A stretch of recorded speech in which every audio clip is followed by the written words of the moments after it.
अस्सलामुअलैकुम रहमतुल्लाहि वबरकातुहू। कैसी है मेरी यूट्यूब फैमिली? उम्मीद करती हूँ सब खैरियत से होंगी। खुश रहें, आबाद रहें, अल्लाह की आजमाइशों पर खरा उतरें। बिस्मिल्लाहिर्रहमानिर्रहीम। एक औरत का कुरान से बेइंतहा इश्क का वाक़या। हज़रत अब्दुल्ला इब्ने मुबारक फरमाते हैं कि एक मर्तबा मैं हज के लिए गया। हज करने के बाद किसी जगह पर मैं जा रहा था। रास्ते में एक जगह मैंने महसूस किया कि कोई चीज़ कपड़े में लिपटी हुई है। करीब जाकर महसूस हुआ कि कोई इंसान है। उन्होंने सलाम किया तो कपड़े के अंदर एक बूढ़ी औरत ने जवाब दिया। हज़रत अब्दुल्ला इब्ने मुबारक ने इस औरत से मुख्तलिफ सवालात किए, लेकिन जैसे ही सवालात किए और इस बूढ़ी अम्मा ने जो जवाबात दिए, इस जवाबात को सुनने के बाद हज़रत अब्दुल्ला इब्ने मुबारक फरमाते हैं कि मैं तो बिल्कुल हैरान हो गया, परेशान हो गया। मेरी हैरान होने की इंतहा ना रही। हैरान क्यों हुआ? पता है आप लोगों को? हैरान इसलिए हुआ कि हज़रत अब्दुल्ला इब्ने मुबारक फरमाते हैं कि मैं इस औरत से जो भी सवालात करता वो मुझे कुरान के अंदर से जवाबात देती। कुरान के बाहर के अलावा वो मुझे जवाब ही नहीं दे रही थी। जो भी मैं सवाल करता कुरान के अंदर से उसका जवाब दिया जाता, और जैसा भी मैंने सवाल करना उसने कुरान के अंदर से ही मुझे उसका जवाब देना।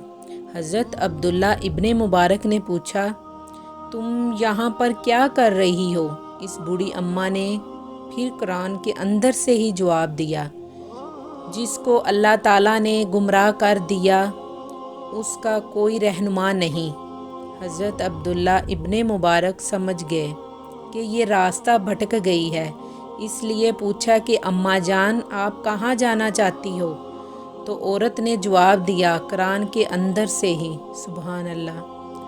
पाक है वो ज़ात जिसने अपने बंदों को रात के वक़्त मस्जिद हराम से मस्जिद अक्सा तक सैर करवाई।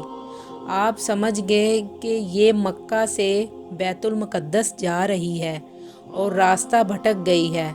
हज़रत अब्दुल्ला इब्ने मुबारक ने पूछा, कितने दिन से यहाँ पर बैठी हो?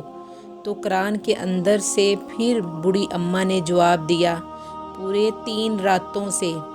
हज़रत अब्दुल्ला बिन मुबारक ने पूछा, कुछ खाओगी? तो इस बूढ़ी अम्मा ने जवाब दिया, रोज़ों को रात तक पूरा करो। हज़रत अब्दुल्ला इब्ने मुबारक फरमाते हैं कि मैं रास्ते में कुछ पढ़ने लगा तो इस बूढ़ी अम्मा ने कहा, कुरान में से जो हो सके पढ़ो।